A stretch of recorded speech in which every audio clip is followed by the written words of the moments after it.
on the Pennines. Some introductory. They've got the first screen there is looking down on the village from the western facing slope of the Pennine edge. The village is down in the foreground and the green fields, and in the far distance, we're looking westwards there. In the far distance, you might be able to see behind the title, the Lake District mountains themselves. So a little bit of background to Cumrew. Its population today is around 85 people. 200 years ago, that would have been nearer to 220. So like many places in rural areas, it's suffered a decline in population, but it's stabilized where it is today. It sits at an altitude of, in new money, at about 170 meters, which is around 560 feet. So it's not the highest village by any stretch in the North Pennines, but it's certainly up off the Solway Plain. So that gives it some advantages and some disadvantages. And like I say, it's sitting at the foot of this west-facing escarpment, which is actually part of the much wider and much beloved North Pennines. And I'll come back to that very briefly, just to get yourselves positioned, particularly for those people who maybe not living in the immediate area. Hopefully this helps discover where we are, where we're talking about. The little enlargement in the bottom right there with the arrow pointing to it shows you where Cumrew is, sitting at the western side of a blank spot on the map, basically, which is the north of the North Pennines. And that should get you located into where we're actually talking about. Now, when you're researching the history of the village, you need to obviously draw a boundary around the area that you're interested in. Otherwise, you'll go off down all sorts of historical rabbit holes through temptation, and you've got to be fairly disciplined in that process. So for the purposes of what I'm doing, I'm using the 1901 Parish Boundary, which is up there on your screens, hopefully, and it's the red line around it. You can see fairly quickly that that's not a big parish by any stretch of the imagination. It's one of the smallest parishes in Cumbria. But it's actually divided, or certainly in 1901, was divided into two territories, if you like. Cumrew inside at the bottom and Cumrew outside at the top. Inside, we've got the main village of Cumrew, which you might be able to see there, and outside we've got 2 or 3 small settlements today: Turnberry at the bottom, Albyfield and Brackenthwaite towards the top. And taken all together, the acreage of that parish in 1901, and it isn't much change now, was 3,762 acres. So that helps you get a picture perhaps of the setting for Cumrew Parish. And you can see quite clearly, if you're a good reader of Ordnance Survey maps, that we've got the contours of the North Pennines to the right. Not a lot of activity going there, no settlements, no roads. It's part of the classic North Pennines moorland landscapes. And to the left, we've got the village in the lower lying areas, and you can maybe just see the road number there is the B6413, which is coming down from Brampton, Castle Carrick, and heading southwards through the other Fellside villages like Croglin, Rennick, etc. Right at the bottom of there, we've got Newbiggin, which is technically just outside of the parish of Cumrew, and was in actually Croglin parish at that time. But it causes a bit of confusion because the good people of Newbiggin have had themselves buried either in Croglin or in Cumrew over the years, which makes for some confusion sometimes pursuing them. So when we talk about researching the place, how can we do it? What are we looking at and what can we explore? Well, I've just put up a list there. It's by no means exhaustive, but they are some of the key resources you can use. You can use archives and the county histories, the written county histories. You can look at old maps.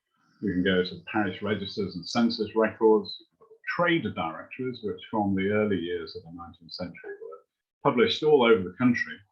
And they're very useful for finding the names of some of the key figures, as was determined at that point, the key figures in each of the areas that are covered.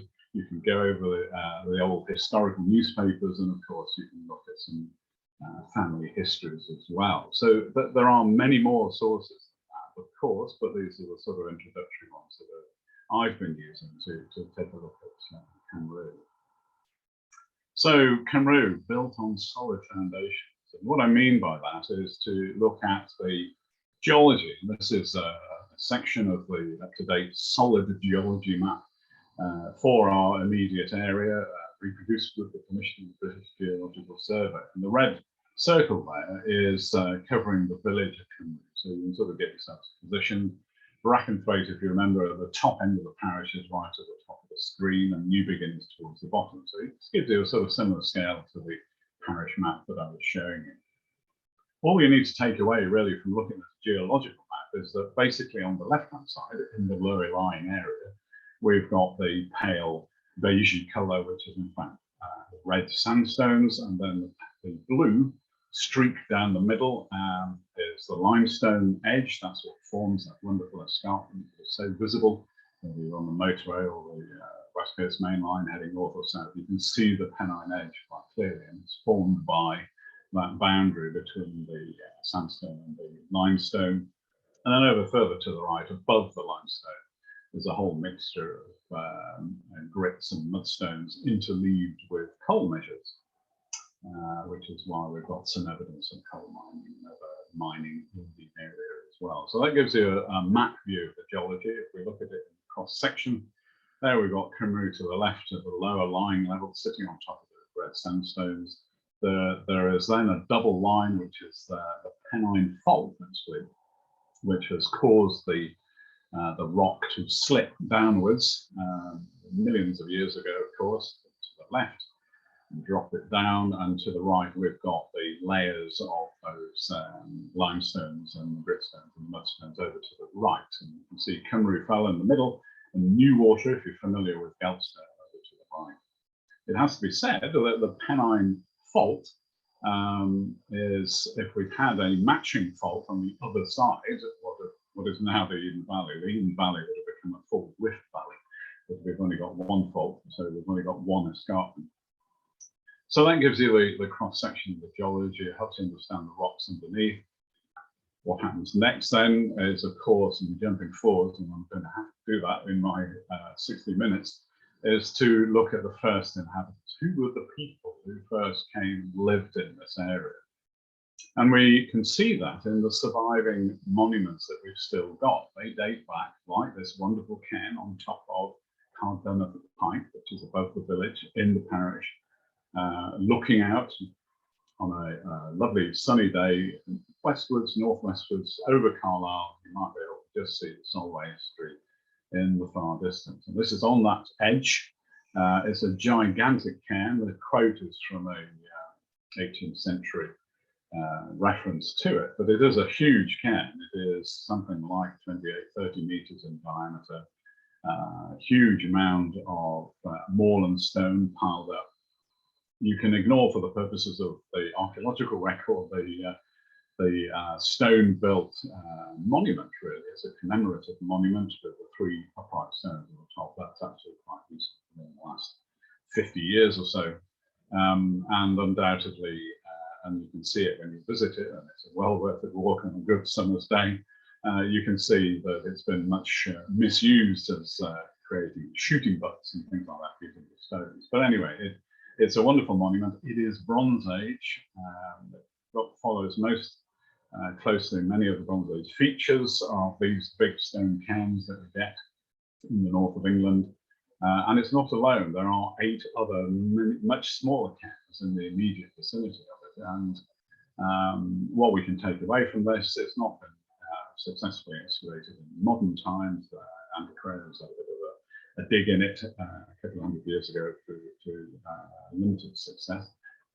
But what we can take away from this is that it was clearly the monument of somebody very important, whose territory was probably down in the valley that we can see behind us there. Coming to those county histories and what they can tell us about the early peoples of the area, apart from those physical evidence that we can see, These are some quotes from Hutchinson's History of Cumberland, 1794. And we can see this is where we got that quote. Upon the summit of the mountain, a cairn called Cardunnock or Catkirk, of prodigious size, and to the west of the church, which we'll come on to later in my talk, 300 yards, there is another. Well, I can tell you there isn't another now, but there was in the late 18th century. And he goes on with other quotes there in common fields, west from Cumrew. Lately discovered a human skeleton enclosed in a sort of coffin of rough stones, a small cairn or heap of stones covering the sepulchre. And then there's another one on the lately opened in the estate of John Gill. And we'll hear a little bit more about the family Gill later in the talk. And it talks about urns, again enclosed in broad stones. The urn was broken, parts of it carried away by the neighbours, Mr. Gill having secured only the bottom of it.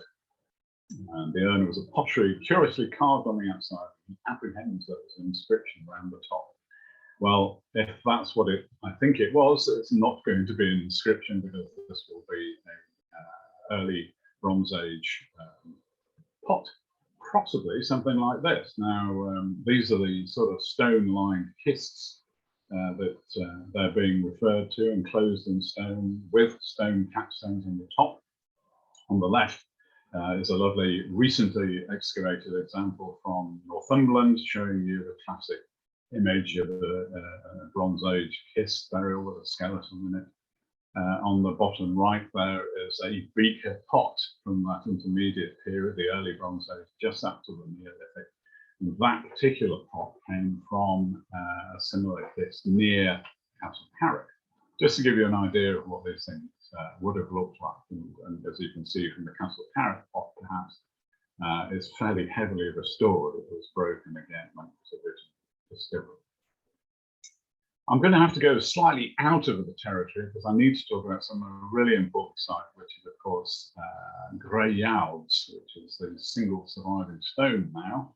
On a frosty morning there in the fields up above the valley west of Cumrew, and again using another of the contemporary sort of 18th century quotes, the druidical temple lies on an eminence in the middle of a dark and dreary waste commonly called King Harry, which is the alternative name for King Harry Plantation or King Henry, the interchangeable names. Interestingly, from these early historical records in these county histories, you can see evidence of what was there originally and which is not there now, and that says the number of stones is 88. They are but small, not 4 feet in height. They are granites of natural form. And the circle is about 52 yards in diameter, and to the northwest point, the largest stone is placed about 5 yards from the circle. So that helps us understand what was there up until the land was improved and enclosed, and those smaller stones, by the sound of it, 88 of them, were dragged away and were incorporated into those field walls that you can see in the background broken up. One can assume that that single upright stone, which is referred to still as Grey Yalds, is that largest stone placed about 5 yards from the circle to the northwest. And that should help when we get round to the uncovering the past field work during the summer, where hopefully there's going to be some geophysical survey done at this site to help us position that survey to have a look and see if we can actually see the old socket holes of that old circle. And just by the by, coming to one of the other sources that we use for historical and archaeological research in this case, is something that I found in the archive office in Carlisle, courtesy of Cumbria Archives. And this was a survey of King Henry Common. I've talked about the two names, it's the same place. And that survey is dated 1747. It's a chain survey in preparation of enclosure. So we've got a number of things to look at. On the left-hand side there is a wiggly line, that's the Cairn Beck, part of the wiggliness that's been going on as part of the Fellfoot Ford project, and where the otters have been seen playing. On the right-hand side by the arrow is the King Henry Street, which is a now lost and redundant ridgeway in a way over the top of King Harry. But I've also just circled there something which is quite unique, which you might be able to just make out It says the Grey Yowes, and there is a dotted circle. So in 1747, the surveyors who were doing the survey at King Henry Common put on the map the stone circle. As far as I'm aware, that's the only visual record of the stones that were the now lost stone circle of Grey Yowes. And that's a very important and intriguing discovery. So King Henry Street there. Moving on from the sort of archaeological and the first inhabitants of the areas, we need to jump forward in time to other evidence, and the other evidence that we tend to get is from actual old documents and forgotten voices, call this. And this is where we begin to see in the written record, bearing in mind in prehistory, there was, as far as we know, no writing. We have to look at the monuments themselves to get an idea of the life of the people and the lives they led. So now we're into the historical record, and the first time that we see Cumrew mentioned as a place is in the 13th century, which is a good healthy period ago, nevertheless, 800 years plus. And it's written in the historical documents that survive from that period as Cumrew. You can see that Cumrew or Cumrew with an extra E in the end. And basically, in terms of a place name, it is made up, it is thought, of two main elements. Cwm, which those of you who know Welsh will be very familiar with, and which is a valley, and Rhyw, which is a slope. And that sort of fits the topographic nature, if you like, of the setting of the village. It's in the valley at the foot of the slope. So it's a very descriptive place name about the landscape. Intriguingly, in terms of this Celtic or Brittonic, as we call it, place name, there are other British place names in the area as well around it. We've got Carden Pike, which I talked about, Cumwitten, Castle Carrick, Torquay, Tyndale, and Lanercost. And they're all ancient British or Celtic, if you like, to use a very broad phrase, place names. And there's a little pocket of those in our area, which seem to be somehow connected with a much earlier time, for which the evidence is extremely limited. But at least in the written record, we can see that.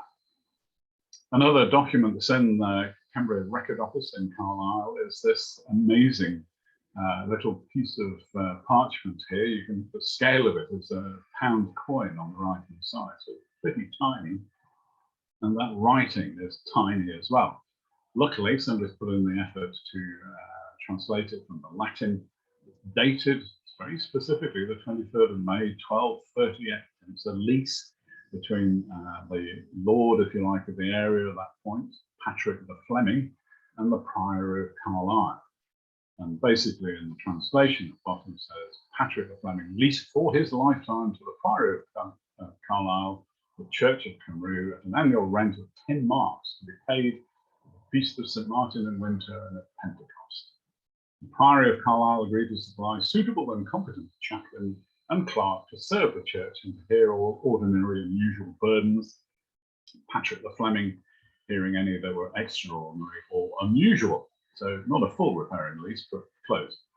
So that's a very early document about the church, and I'll come back to the church towards the end of the talk. But that's the first time that we see that there is a church in Cumrew in the early half of the 13th century. Some of the names that we can see, because we've seen Patrick the Fleming there, and I must say I've not found any other evidence for Patrick the Fleming actually living in the area, or indeed in what we call Cumbria today. And it may well be that he was entirely absentee as a landowner, and he only put his name to these legal documents when there was a legal requirement to do so.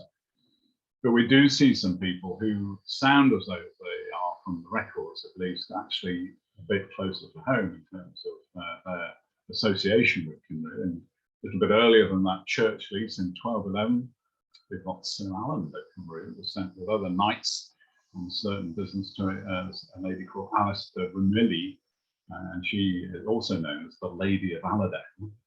Around 1240, we've got 1W, sadly just an abbreviation. We've got that name, who was chaplain of Cumrew, and Adam of Cumrew, who I believe was the son of Sir Alan. They witnessed the document in the register of Weatherall Priory, the remains of Weatherall Priory, just down on the River Eden. And then at the bottom, later in the 30th century, the executors of the will of Robert, late Bishop of Carlisle, and by the way, his graveside was in Crogland Churchyard. Those executors were pardoned for the sum of £8, which the bishop had taken from the village of Cumrew for the evasion of Christiana La Baga. Now, the evasion in this sense may mean nothing physical, i.e. the escape of, and more likely it's her avoidance of tax. Anyway, her executors were pardoned paying that amount. So they're sort of mundane legal documents, but they begin to give you this picture of the people, and you can begin to join the dots in terms of these names as they crop up in the whole range of legal documents that you can find, not just in the archives, but also increasingly online now. So I talked about legal documents. Excuse me a moment, just take a sip of water. The other visual evidence that we can get in terms of paper and parchment, if you like, is on maps, mapping the land and, of course, its people. In this sense, although we're very familiar now with Ordnance Survey maps, we have to ask the question, why were the first maps produced? And basically, the simple answer to that is that for knowing how much land you owned, who were your tenants, and what their rental was to be. And that's why we end up with, in our case, very specifically, a village mapped for the first time. And this is part of Lord William Howard's survey of the barony of Gilsland, his barony, which he had reacquired for his family, the Howards, in 1603. And the prior history to all of that is fascinating. So, right, the barony of Gilsland at the time belonged to the well-known Dacre family, but by marriage, the Howards inherited it, if you like, from the Dacres. There were legal battles around all of that. The Howards weren't particularly in favour with Queen Elizabeth I, some of them getting executed, some of them being thrown into the Tower of London, etc. at the time. Right at the end of her reign in 1603, William Howard was able to buy back the barony of Gilsland. Soon after doing that, he was quite keen on mapping it, which means that in the Record Office in Carlisle, there are a whole portfolio of wonderful maps of the whole of the barony of Gilsland, which basically stretch from the Scottish border east of Carlisle down through Brampton and ends in terms of its southern boundary at the village of Crogland, just south of Cumrew. Its western boundary is, roughly speaking, but not entirely accurately, the River Eden, and the eastern boundary is what we are now familiar with in terms of the eastern border of Cumbria. So it's a big area, the barony of Gilsland, but it was mapped by William Howard, or at least by the surveyors contracted by William Howard, to enable the management of that barony and its all its manors that make up the barony, in terms of knowing how much territory they've got, who the tenants were, who were the free men, etc., and consequently manage it and manage the finances of running the barony. But the maps serve another purpose for us, if you like, from a landscape history perspective. And what I've got on the screen here at the moment is a portion of one of those maps. This is the map of the Cumrew and Castle Carrick area, and we've got focused in on Cumrew, which will become a familiar shape in the map shortly. At this point, north is to the left-hand side, so we're pointing to the left at the bottom there. And the core of the village of Cumrew is encircled there in red, with, you might be able to just make out the church on the right-hand side there. Little sort of open village green area, and then the roads going off around it, and lots of strip fields. Now, if this works, then I should be able to bring up the lines in yellow there of the roads that were on that map and that are still there today. The bottom road is the B6413, which is coming down from the left-hand side of Castle Carrick, going over to the right-hand side and heading off down Coglin. And then we've got the yellow road going through the red circle, through the centre of the village and rejoining the main road, as it were, and another road going up to the left towards Albyfield and Brackenham. But also on this map, and I'll put there, are two now lost roads, particularly the one in blue to the left-hand side. I'll get rid of it. There it is. Now, if you go into the landscape, it is not there, that road in blue. It has completely disappeared. But in 1603, or thereabouts, in the early years of the 17th century, you can see that there was a different pattern to the road layout at that time. And if we look at the aerial view, roughly the same shot, looking down on Cumrew, a number of things you can take away from this, not least being that although many of the narrow strip fields from the early 17th century have now disappeared, the ghosts of those boundaries still exist, particularly in that patch of land that is enclosed by the road system that I just showed you. There's the line of that lost road going through the landscape. Nothing to be seen on Google Earth at this point at all, but that's where it was on the map. And there's a little diversion from the existing lane, but also, when you look at it on the ground, it's long gone. So the maps give us some interesting insights into the landscape that we see today. And in the space of 400 plus years, there have been changes, obviously, to the field patterns, but also to the roads. Now, for the lives of the people who weren't lucky enough to be born into the aristocratic families, if you like the Howards and the Dacres, they had a hard-won existence, but it was jealously guarded. This is a medieval plough team with oxen. And coming back to a slightly clearer copy of the original 17th century map, again of Cumrew, we can begin to see lots and lots of names. And this shows how that field pattern, all those strip fields, were divided up into different tenants primarily. And they were not, the tenants didn't have the luxury of having their strip fields one against the other. They were scattered about in that landscape. And I want to focus in just on three names, actually. I've turned the map round. It's now got north to the top, and we've got the church at the bottom there, and that little open green area, as it were, heading northwards. Off to the right is a track still there up to the open fell. And then if we look at the bottom, there's called St Mary's Church.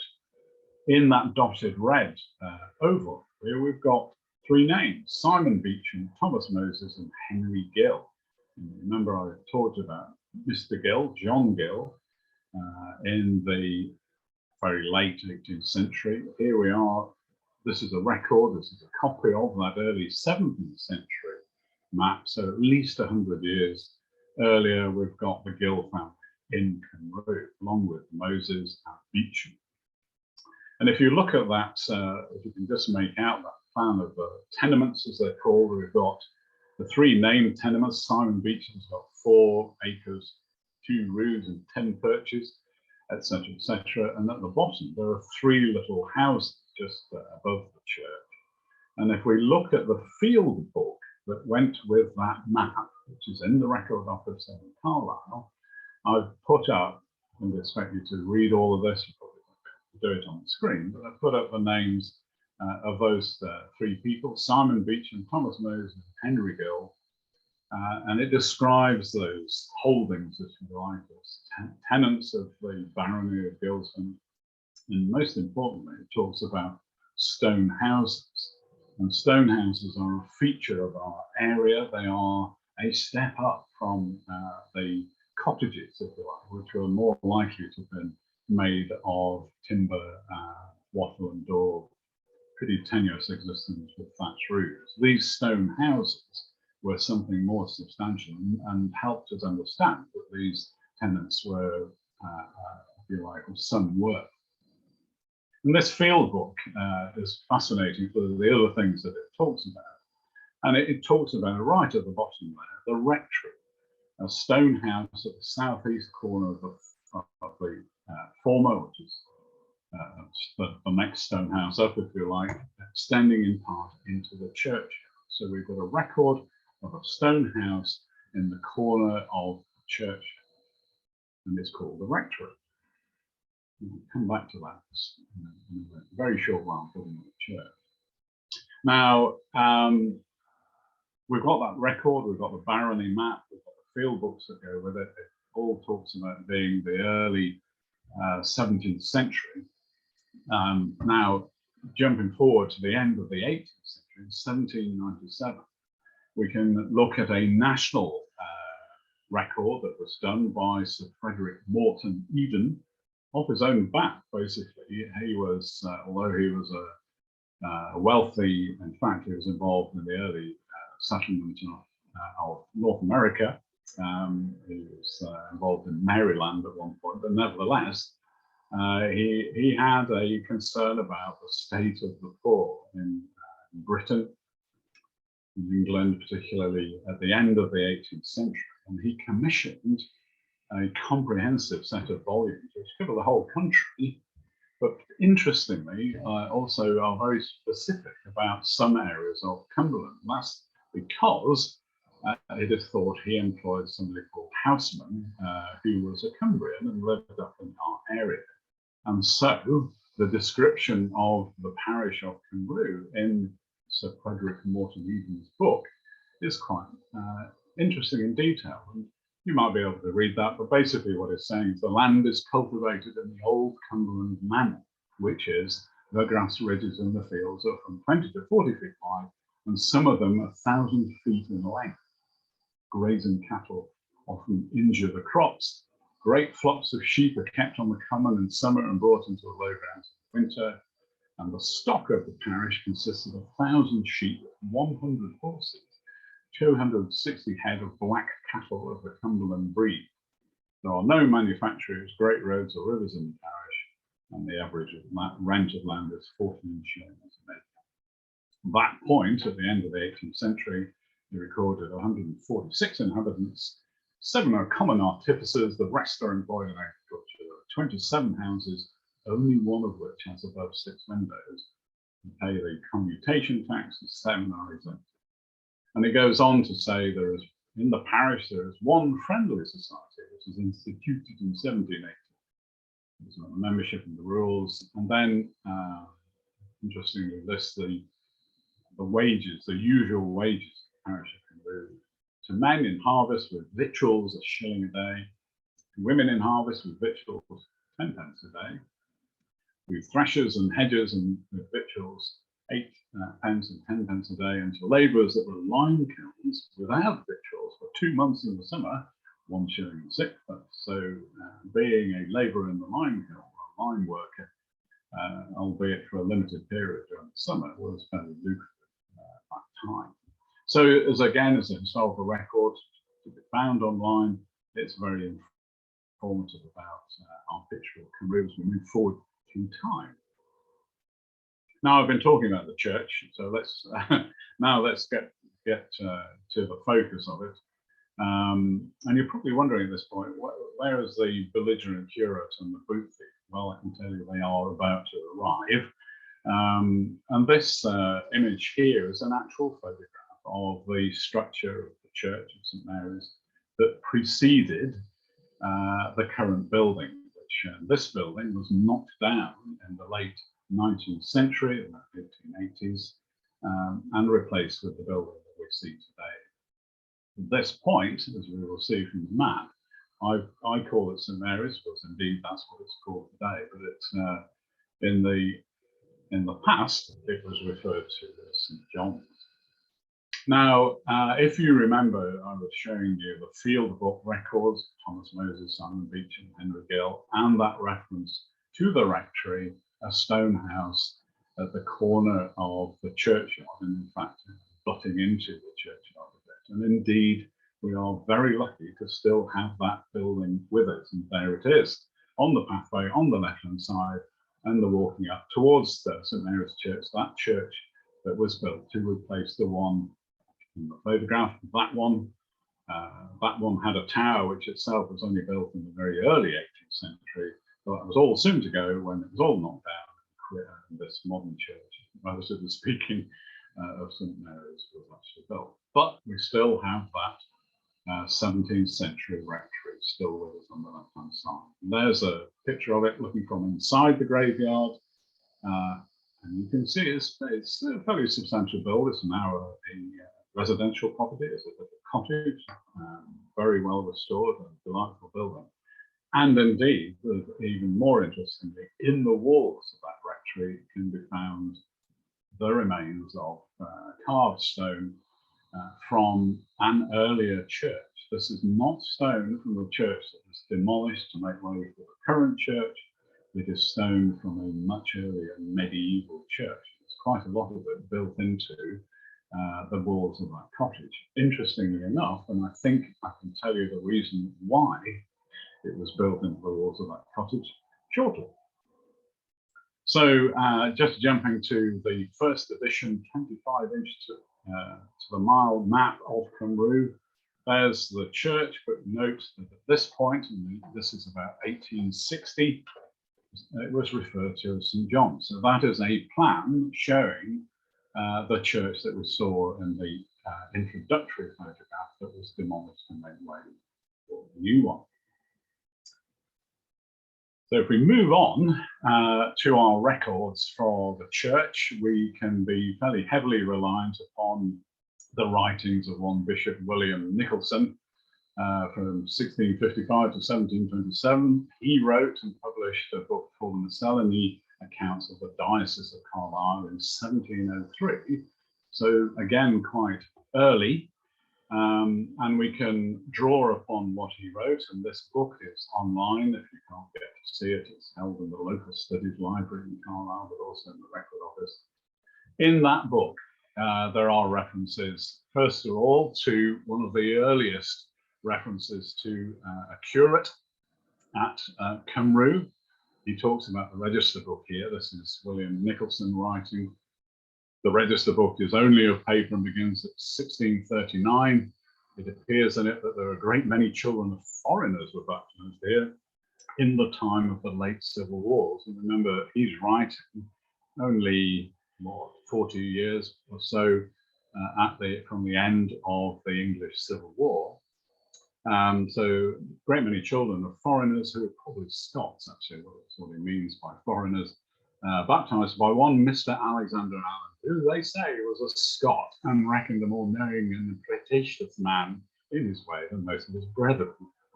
And pretentious, precious, basically. Rather alarmingly, he goes on to say, I suspect the present curate, Mr. Addison, to be a little loose, but they say he's diligent, etc. So interesting insights into the early curates, and of course at the bottom there we have a reference to the children are taught at present by a woman. Sadly, the poor lady didn't get named by the good bishop. If we go on, can we see any evidence for Mr. Alexander Allen, that first curate? Well, again, online, actually, we can, because if we go back to 1642, right at the beginning of the English Civil War, online are a whole set of what are called protestation records, which were required by Crown and Parliament. Every parish was required to swear an oath of allegiance to the Crown and Parliament in 1642. A short-lived endeavour, it has to be said, but on that you might be able to see at the top, portion there, I've put in some of the names. We've got George Dixon, Thomas Gill again, John Gill, overseer of the four, George Dixon, John Robinson, constables.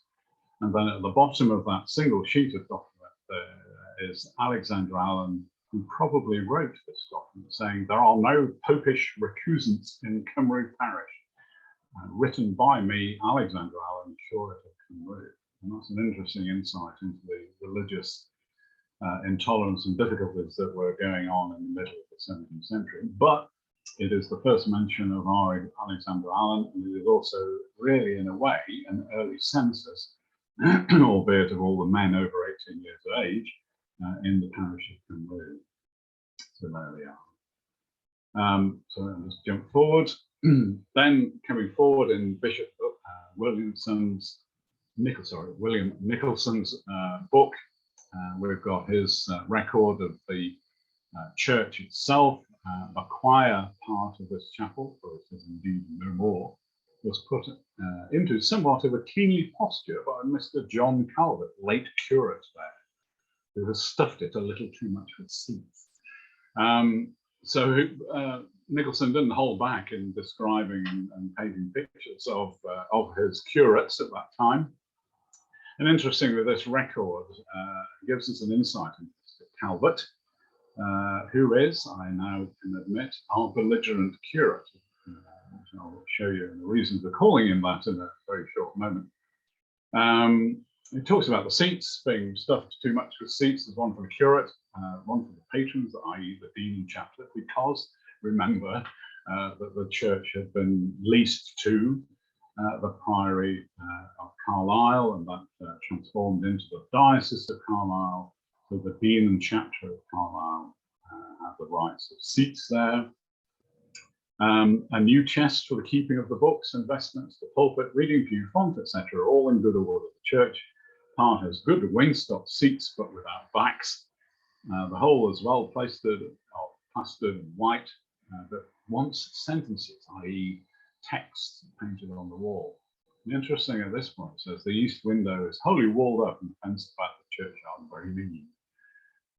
However, this is our mention of John Calvert, and if we go to another source of documents that are available in the Record Office in microform fashion, in this case, they are, that is that very early parish register for Cumrew.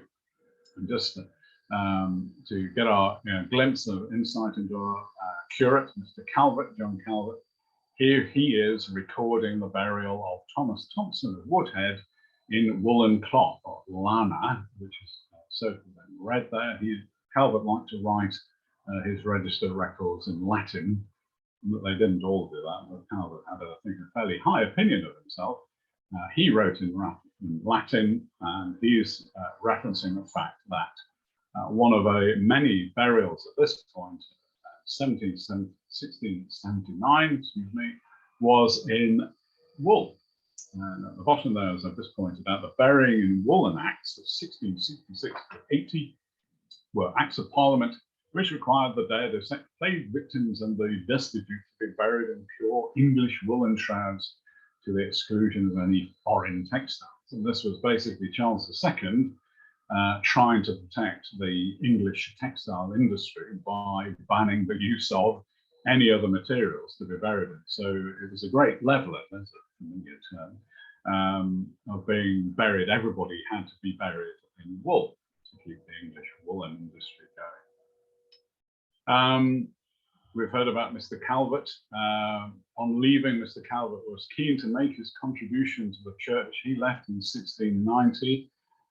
This is another of the documents, I think, again, written by Calvert, tucked away in a completely irrelevant and completely different subject matter book, but I managed to find it. And what that document is saying is that he confirms that Mr. John Calvert, present curate or curator of Cumrew, hath of his own voluntary charge, note, bestowed upon our church, or chapel, a table for the communion, table and flagon for the better service of the Lord's Supper, and also has given a shilling towards buying a paten or pattern for the consecrated bread. And we, whose names are under written do hereby testify the same things are so given, only his free gift, and not either he or his successor curates there to be charged with finding the repair of the supply of the same. I.e., you can have this table, you can have this communion plate now, but I'm not tying myself or my successors as curates to supplying new ones, should there need be. So again, this is an example of Calvert being very, very specific about what he was wanting to do. Note the communion table. Very interestingly, that communion table that is referred to in 1690 is this one, complete with Henry there. And that is Calvert's communion table. There in the middle is, on the left-hand side, JC, which is John Calvert, AD 1686. That's the date that he commissioned, I guess, from a local joiner, that communion table. Still in the church, in the vestry, functioning now as a rather more mundane table for keeping hymn books and other things, and also providing a bit of shelter for Henry there underneath. But it is still at least with us, and it's referred to there in that document from 1690. So, just moving quickly on, like I say, Calvert was very keen at the end of his tenure at Cumrew to write down what he had been doing. And, this is another part that's actually in the parish registers at the end of his tenure. He noted down various contributions to people like, and I'll just read you some of the examples there, to Matthew Taylor for making a new door for the church and a new bier, for carrying the coffins, 17 shillings and fourpence. Well, the lucky Matthew Taylor got threepence for a drink the Sunday after bringing the door as well. And it goes on, mending the bell tongue, roasting lime for the church window, probably the blocking up of that east window that Nicholson refers to, etc., etc. The whole, by 1688, the day the church was completed, within and without, repaired and finished. And this is the true account by Chris Grayson, Thomas Gill again, George Dixon, and signed at the bottom, John Calvert, Curate. So he was very proud of what he achieved.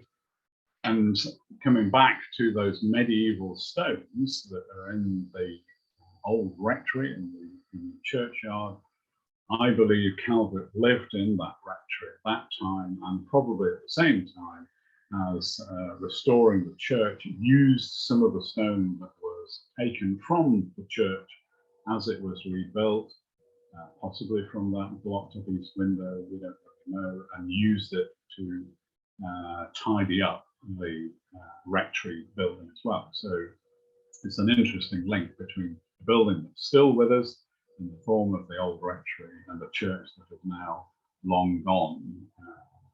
Next but one, as it were, a predecessor to the building that we can now see. So the belligerent curate bit, Mr. Calvert went on to become involved in Carlisle Cathedral, and again was recorded by Nicholson, Bishop Nicholson, in his book some years later, about 15 years later. He's still around, involved in the cathedral, but at this point, John Calvert and one Thomas Bewley are referred to in Bishop Nicholson's diary as the two fighting petty canons, suspended ab officio et beneficio, i.e. from office and benefit, and then ultimately they were persuaded to make an apology, a written apology for kicking, boxing, and by word abusing each other, signed by both of them on April the 28th, 1705. Heaven only knows, appropriate phrase perhaps, what that might have looked like. I would have loved to have seen John Calvert and Thomas Bewley in their ecclesiastical robes, as it were, kicking, boxing, and by word abusing each other. What led to that circumstance, we don't know. But that painted this picture of Calvert, whose personality, if you like, and diligence to an extent with the church in Cumrew has already been put to you. He was obviously quite a character, and I have a little bit of a growing soft spot for Calvert in what he left us with, but he was undoubtedly a belligerent curate. So what of the bootmaker and the thief? Well, we're still at the church, because in the churchyard we've got this still standing gravestone in memory of Joseph Catton, boot and shoemaker of Cumrew, who died March the 27th, 1868. So we jump forward another 100 years, approaching our own time. Catton died in 1868. He was 57 age 57, therefore we can assume he should have been born in 1811. And it's quite unusual to see a gravestone with a trade, as it were, mentioned on it. So intriguing from my perspective. I just wanted to see if I could find out more about Mr. Catton and his trade. And indeed, this is where the trade directories come in. This is the one for 1829 for Cumrew Parish, and it shows you the sort of list of things, list of people and their trades on it. We do not have Mr. Catton in 1829, but we do have Thomas Fleming, shoemaker. So there was certainly a shoemaker in 1829, but no Mr. Catton at that point. You can also see on there listed various other names, not least being, of course, the Gills. John Gill at the bottom, just underneath Mr. Fleming was named there. You can see the name of two public houses, the Seven Stars, just above the shoemaker, and the Rising Sun, with one Robert Baxter. Remember that name in 1829, Robert Baxter at the Rising Sun. Here he is. So moving forward in time, our next set of available records are the actual census records. The first one we've got, 1841.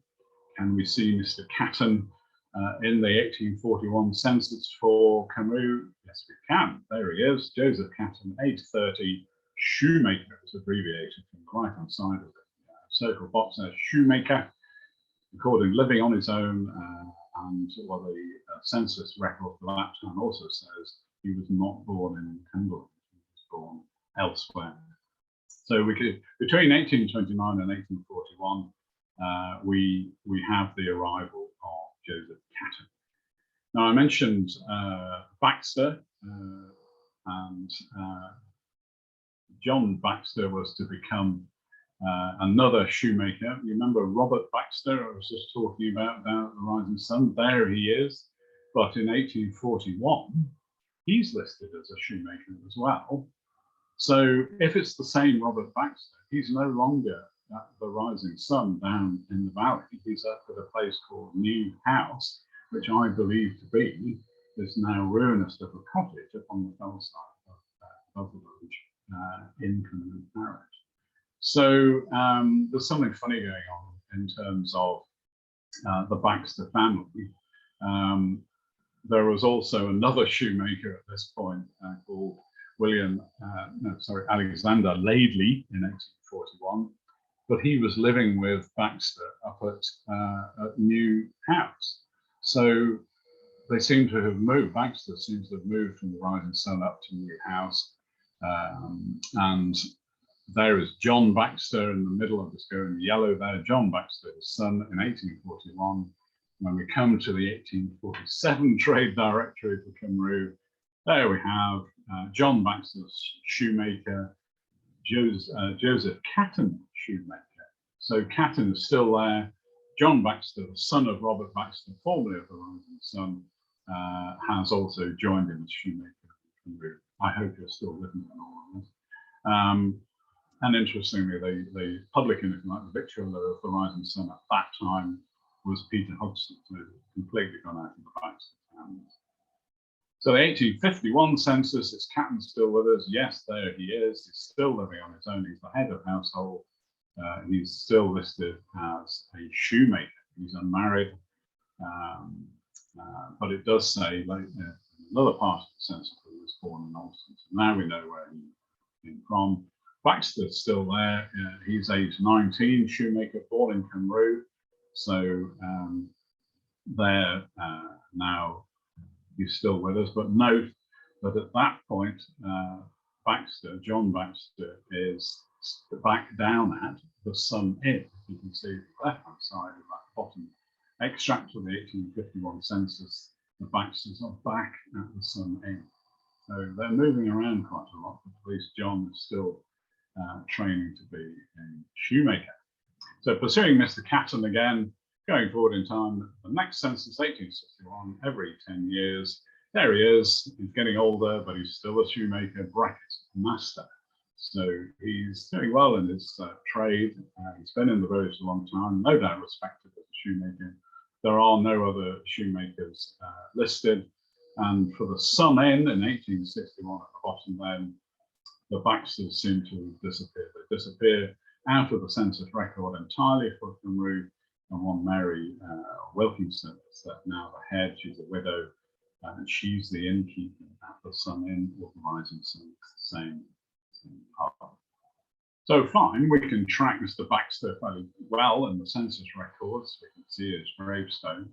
But then, looking at the old newspaper articles for the period, we come across John Cooper and a report in the Carlisle Journal, 9th of August 1845. John Cooper, age 44, reads and writes imperfectly, was charged with stealing 2 pairs of shoes and a pair of boots, the property of Joseph Catton of Cumrew. And he was caught. Eventually, it was a very amusing, and sadly I haven't got the space or time to go into it, a very amusing account of a sergeant from Brampton tracking him down, walking the streets of Carlisle with a pair of boots in his hand, it has to be said. But the newspaper account of this has got Margaret Thompson here, who lived in Cumrew. She knew Joseph Catton. He had left Cumrew at that point, but he left his house. And it goes on, and she attests to the fact that she discovered the house had been broken into and was missing 4 pairs of shoes, 2 pairs of boots, and the gun, interestingly, I know the prisoner, which is fairly damning for John Cooper. There's the reference to the shoes. Cooper's trial came to the county assizes 4th of August. There he is at the bottom, of that count there, John Cooper, INP in the next column next to his name, means he reads and writes imperfectly, tried at the assizes 4th of August for housebreaking. At the bottom, going back to the newspaper article, it says the jury returned a verdict of guilty for housebreaking. The sentence for Mr. Cooper was to be imprisoned with hard labour for 15 calendar months, and he would have been imprisoned in Carlisle jail. And this is the last slide for the talk. We've jumped from Cumrew to Carlisle, but this is an aerial photograph of the area where we've got the citadel and the old Crown Courts still today, the 2 round towers that you can see, and the stations on the left with the rail yards clearly visible at the top left of the picture. But you can also see the site of Carlisle Jail behind the big sandstone wall that you can still see from when you stand outside the station. We walk down past the Woolworths building, which was replaced the old jail wall and the lodge house, and indeed a pub called the Jail Tap, which is now long gone. All that area, which is now undergoing redevelopment yet again as part of the University of Cambridge. That was the old county jail where John Cooper would have spent his 15 months of hard labour, probably on a treadmill, for stealing the boots and shoes from our Mr. Catton, who is buried in Cumrew Churchyard. So that's the end of the talk. The final slide is this one with some of the online resources. We'll see if we can leave that up there. If not, don't worry, it will be on the recorded version, as Fiona said, being recorded and kept up on the AONB website for you to have another look at. So thank you very much for listening. I've tried to keep to time. I've tried to keep it coherent and to the point, but as I mentioned early on, there are many historical rabbit holes that you can fall down when you're researching even a small village like Cumrew.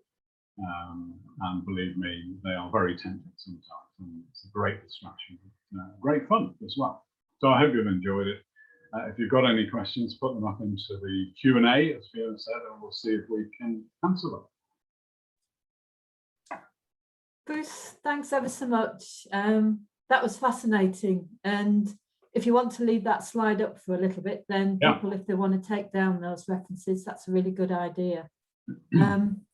Really enjoyed that. I loved being taken from the geology, the sort of foundations of why the village was first developed there in some ways.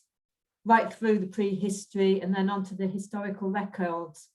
And really nice to see how you've linked that to what we can see on the ground today, that strong link with the rectory, going through the records and actually the building today and the extra little bits of history that tells us. For anyone who's with us today from Cumrew, that must have been a real insight into the village and the past lives of people that have been there. I'm sure that some people will have been inspired today to think about how they might approach this, thinking about their own village or their own town. Find out yourselves what's gone before and how you can start to begin your own journey on that sort of local history of the area where you may have been born or where you find yourself today.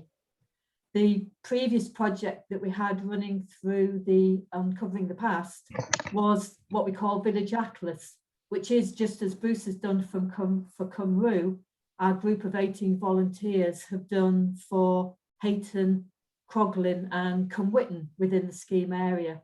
And we hope that they themselves, having gone through that process and picked up some of the skills and sources to go to, may take that learning and apply it to their own villages when they get back home. And I hope, as I say, that yourselves today have been inspired to do that too. I'm so pleased you introduced us to John Calvert. So we discovered our belligerent curate. And yeah, John Cooper seemed quite a hard punishment for a boot thief at that time, but I know things were harder in those days. So that's nice. That answered our questions. Yeah, I'm just getting to know these villages better as I'm working on the scheme, and it was always very easy just to drive through on the main road and not actually turn off and take those little journeys down into Croglin or Cumrew or Newbegin, where you've actually got to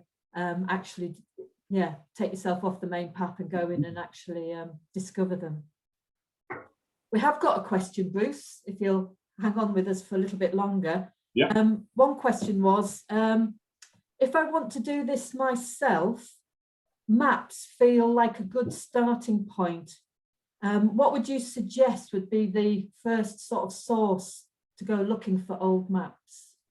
Well, there's a wonderful and excellent website run by the National Libraries of Scotland, and it's called NLS Maps. If you Google, other search engines are available, if you Google NLS Maps, it will get you to that point. And yeah, it takes a little bit of practice and learning to be able to use it, but basically all the relevant Ordnance Survey maps, and plus some other interesting ones as well for Great Britain, are on that site. It's primarily, obviously for Scotland, but all the English Ordnance Survey maps are on it, of different scales, right from the beginning, the first editions in the middle of the 19th century. And you can focus in on them. You can, excuse me, you can, zoom in on particular places like I did for Cumrew.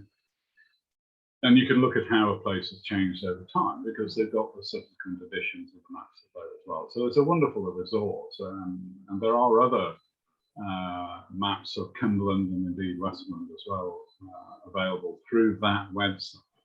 They're not as informative as at a much bigger scale, but sorry, smaller scale. But it's a fascinating place, and again, it's another place to get lost in researching, really, and looking. But that's the place to go for your first foray into historic maps. And I'm aware, time-wise, we've slightly overrun. So just one last question that's come in, which just says, your work on Cumrew was referred to as part of a project. Which project? Indeed, the project is the refreshing, if you like, of the Victoria County history for Cumbria. It's part of a national project. It's being done entirely by volunteers like myself all over Cumbria. And I've put the link, the starting point for that is the link that's on the screen, hopefully in front of you, the Cumbria County History trust basically is there, www.cumbrecountyhistory.org.uk, and from that starting point with that site, you can go to the Victoria County History pages. It's an excellent and fascinating site in its own right, but it will give you a lot more information about the Victoria County history. And beware, it's another rabbit hole. That's great. Thanks ever so much, Bruce. It just leaves me right now